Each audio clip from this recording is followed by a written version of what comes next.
వారాహి విజయ దీక్ష చేపట్టిన పవన్ కళ్యాణ్. డిప్యూటీ సీఎంగా మొట్టమొదటిసారి వారాహి దీక్ష చేబూనిన పవన్. జనసేన ఎమ్మెల్యేలకు శిక్షణ. జనసేన అధ్యక్షుడు, AP deputy CM Pawan Kalyan ఈ నెల 26 నుంచి వారాహి విజయ దీక్ష చేపట్టనున్నారు. ఆంధ్రప్రదేశ్ ఉప ముఖ్యమంత్రి పవన్ కళ్యాణ్ ఈ నెల 26 నుంచి 11 రోజుల పాటు వారాహి విజయ దీక్ష చేయనున్నారు.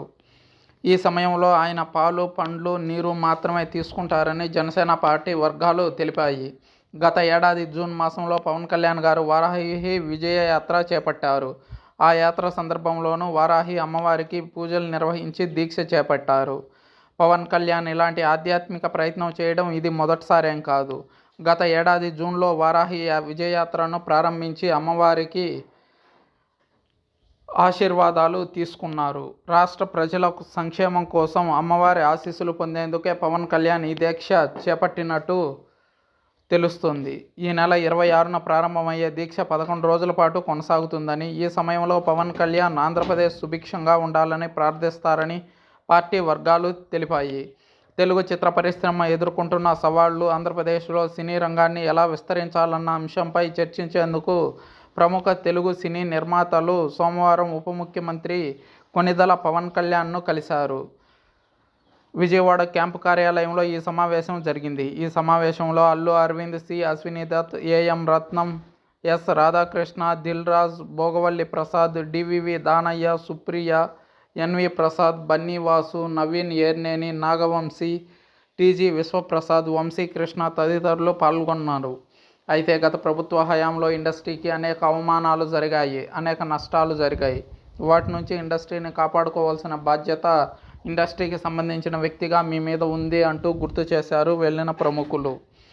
రాష్ట్ర సినిమాటోగ్రఫీ శాఖ మంత్రి కందుల దుర్గేష్తో కలిసి నిర్మాతలు పవన్ కళ్యాణ్కు అభినందనలు తెలిపి పరిశ్రమ సమస్యలపై చర్చలు జరిపారు. సినిమాటోగ్రఫీ శాఖ జనసేన ఎమ్మెల్యేకు కేటాయించడం కూడా ఇందుకు ప్రధాన కారణం. ఆంధ్రప్రదేశ్లో సినీ రంగం ఎదగడానికి దోహదపడేలా నిర్మాణ వ్యయాలను తగ్గించడం, పంపిణీని మెరుగుపరచడం, ఎక్కువ షోలు వేసుకునే వెసులుబాటు కల్పించడం చేయాలి. కొత్తగా సినిమాలు రిలీజ్ అయిన మొదటి 2 రోజులు ఎక్కువ షోలు వేసుకునేందుకు అనుమతి ఇవ్వాలని అడిగారు నిర్మాతలు. జనసేన పార్టీ అధ్యక్షుడు, పిఠాపురం ఎమ్మెల్యే పవన్ ఉప ముఖ్యమంత్రిగా జూన్ 19న బాధ్యతలు స్వీకరించారు. పంచాయతీరాజ్, గ్రామీణాభివృద్ధి, పర్యావరణం, అడవులు, సైన్స్ అండ్ టెక్నాలజీ, గ్రామీణ నీటి సరఫరా శాఖలను నిర్వహించారు. ఈ నెల 12వ తేదీన ముఖ్యమంత్రి నారా చంద్రబాబు నాయుడు ఇతర శాసనసభ్యులతో కలిసి పవన్ కళ్యాణ్ శాసనసభ సభ్యుడిగా ప్రమాణ స్వీకారం చేశారు. ఆంధ్రప్రదేశ్ అసెంబ్లీ ఎన్నికలతో పాటు లోక్సభ ఎన్నికల్లోనూ బీజేపీ, తెలుగుదేశం పార్టీల భాగస్వామ్యంతో జనసేన పార్టీ పోటీ చేసింది. కేబినెట్ విస్తరణలో పవన్ కళ్యాణ్ పంచాయతీరాజు, గ్రామీణాభివృద్ధి శాఖ మంత్రిగా బాధ్యతలు చేపట్టారు.